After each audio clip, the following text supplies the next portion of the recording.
होते ही गुलाबी नगरी जयपुर उत्सव के रंग में पूरी तरह डूब जाती है।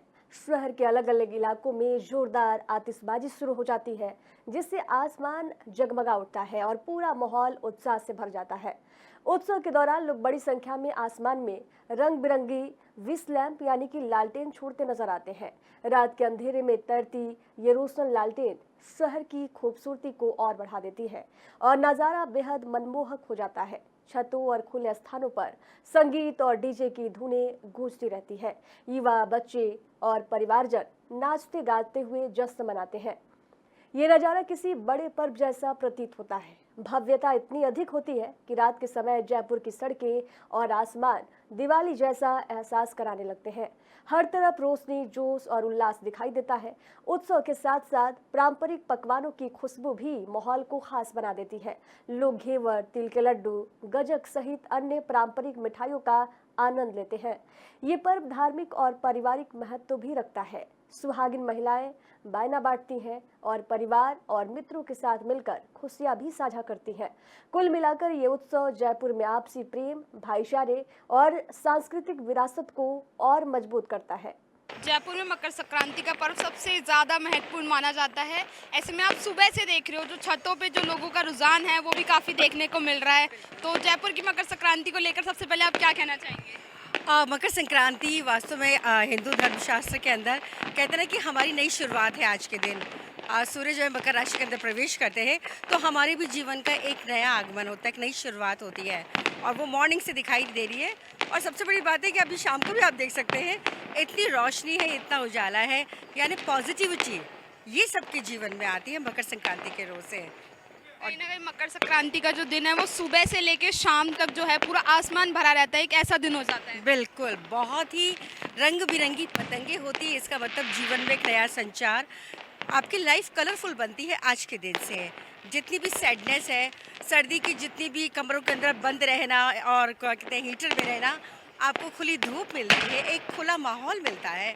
मकर संक्रांति एक नई शुरुआत होती है, सबके जीवन के लिए खुशियों से भरी है। और ऐसा ही नहीं है कि मकर संक्रांति केवल जयपुर में बन रही है, इंडिया के बहुत सारे जगह पे बनती है और अलग अलग तरीके से इसको फेस्टिवल मनाते हैं। और लोग बाहर से जयपुर में आते हैं केवल मकर संक्रांति को सेलिब्रेट करने के लिए। खुद मेरी फैमिली में भी यहाँ पर मेरे फैमिली मेम्बर्स आए हुए हैं जो कि मकर संक्रांति का फेस्टिवल आज बना रहे हैं। एक मैसेज यहाँ से कहीं दूसरी जगहों तक जाता है, खुशियों को बांटा जाता है। लेकिन जयपुर की मकर संक्रांति का एक्साइटमेंट तो लोगों में अलग ही देखने को मिलता है। ऐसे में आप जयपुर के मकर संक्रांति के लिए लोगों को क्या बताना चाहेंगे कि जयपुर उनको आना चाहिए और मकर संक्रांति पे तो एक बार जयपुर आना ही चाहिए? बिल्कुल आना चाहिए। देखिए, एक तो कहते हैं कि जयपुर के अंदर जयपुर की फीनी का मज़ा मकर संक्रांति पे आता है। जयपुर की दाल की पकौड़ी आपको कहीं नहीं मिलेगी खाने के लिए और आज वो घर घर में खाने को मिलती है। इसके साथ ही आप तिल के लड्डू खाते हैं, तिल से पूजा की जाती है। और सबसे बड़ी बात है, आज के दिन जयपुर के अंदर दान पुण्य बहुत किया जाता है। इसकी एक परंपरा है कि आप दान पुण्य जितना करेंगे आज के दिन तो वो उतना ही आपके जीवन के लिए सार्थक होगा। यदि माइथोलॉजी के दृष्टिकोण से देखा जाए तो जयपुर आना चाहिए, जयपुर में इसको एंजॉय करना चाहिए। पूरे इंडिया में मकर संक्रांति ऐसे नहीं बनती है जैसे कि जयपुर में बनती है। अच्छा, जो मकर संक्रांति का जो पर्व होता है, इस पे जो दान पुण्य करा जाता है, इसका महत्व दर्शकों को आप बताना चाहेंगे क्या महत्वपूर्ण?